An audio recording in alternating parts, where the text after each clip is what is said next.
रहीमन धागा प्रेम का मत तोड़ो चटकाए, टूटे से फिर ना जुड़े, जुड़े तो गांठ पड़ जाए। रहीम दास जी ने यह दोहा जब भी लिखा होगा काफी सोच समझ कर लिखा होगा, क्योंकि यह दोहा हर युग में उतना ही तर्कसंगत रहेगा जितना कि अब। यहां हम बात भारतीय जनता पार्टी और जदयू के बीच चल रही खींचतान पर कर रहे हैं। अच्छा, पिछले कुछ समय से भाजपा शासित राज्यों में लव जिहाद को लेकर गूंज ज्यादा तेज हो गई है।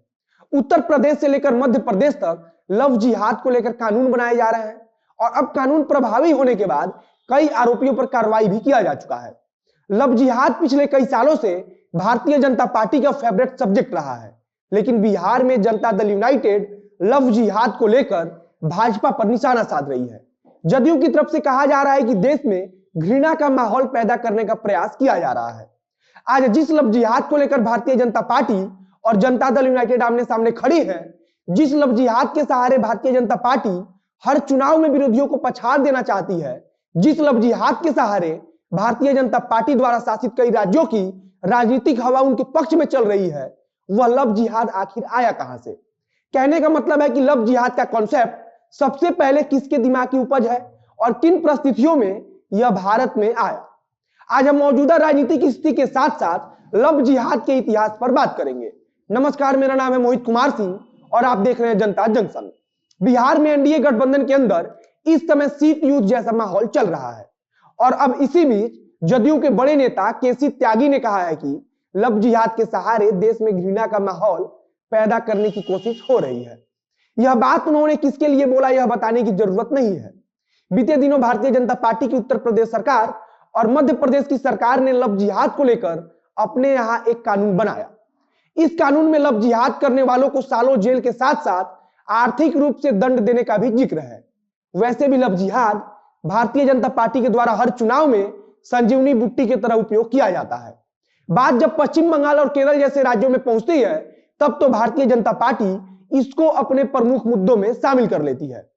आज अचानक से मन में आया कि जिस लव जिहाद को लेकर पूरा विवाद चल रहा है, उसके इतिहास के बारे में आपको बताया जाए कि कहां से यह लव जिहाद निकला और कैसे धीरे धीरे पूरे भारत में फैल गया।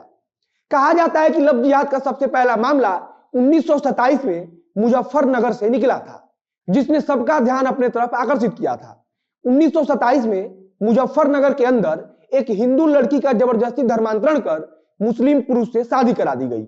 उस समय यह खबर अचानक से फैली और फिर भीड़ इकट्ठी होकर आरोपी के घर पर दावा बोल दिया। इसके बाद पता चला कि लड़की हमेशा से मुस्लिम ही थी।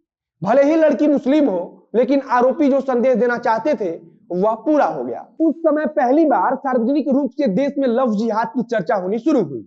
इस मामले के आने के बाद इसके 1-2 साल पहले हुई घटनाओं को भी लव जिहाद से जोड़ा जाने लगा। एक रिसर्च में बताया गया है कि 1927 में प्रतापगढ़ के हिंदू महिला ने मुसलमान संग भागकर शादी कर ली। बनारस में 1924 में एक महिला ने मुस्लिम से शादी करने के लिए अपने पति को छोड़ दिया। अप्रैल 1927 में झांसी में एक मुस्लिम के बेश्या को रखने पर बवाल हो गया, जो मूल रूप से हिंदू थी, लेकिन बाद में उसने इस्लाम कबूल कर लिया था। उस समय जो हिंदुओं के नेता हुआ करते थे, या फिर आप कह लीजिए कि हिंदू सुधारक हुआ करते थे, उन्होंने इसे अपहरण बताना शुरू किया था। यह तो मैंने आपको इसकी उत्पत्ति कहां से हुई इसके बारे में बताया है।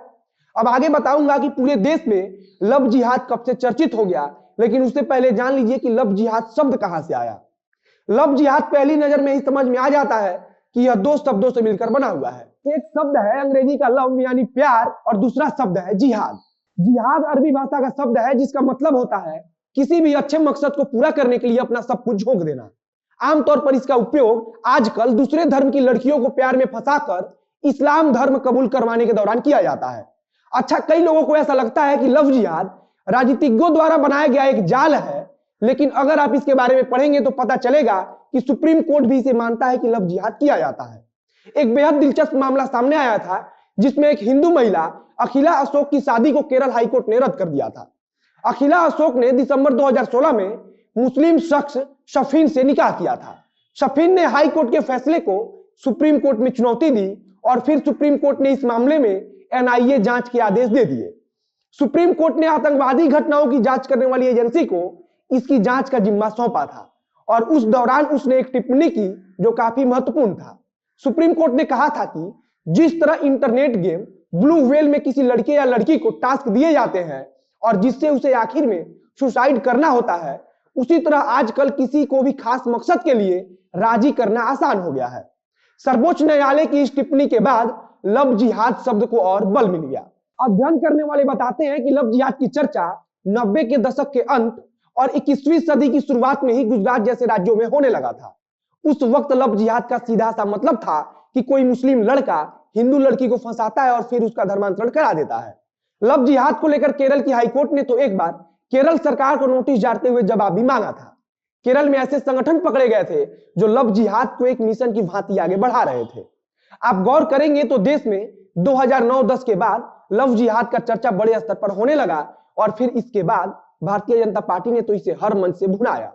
आज लव जिहाद को लेकर भारतीय जनता पार्टी के अलग अलग राज्यों की सरकारों ने जो कदम उठाया है वह इनके इसी रणनीति का हिस्सा है। लव जिहाद को लेकर भारतीय जनता पार्टी इसलिए भी ज्यादा मजबूत है क्योंकि कानूनी रूप से भी अब इसे बल मिल चुका है, चाहे वो केरल हाईकोर्ट की टिप्पणी हो या फिर देश के सर्वोच्च न्यायालय का। इस वीडियो में बस इतना ही। हमें उम्मीद है कि वीडियो आपको अच्छा लगा होगा। फेसबुक पर देख रहे हैं तो पेज को लाइक कीजिए, यूट्यूब पर देख रहे हैं तो चैनल को सब्सक्राइब कीजिए। बाकी स्क्रीन पर जो डोनेशन की जानकारी दिख रही है उसके माध्यम से आप हमारी मदद जरूर करें। तो मिलते हैं फिर बहुत जल्द अगले वीडियो में। कैमरे के पीछे खड़ी है सृष्टि श्रीवास्तव और मैं मोहित कुमार सिंह। धन्यवाद।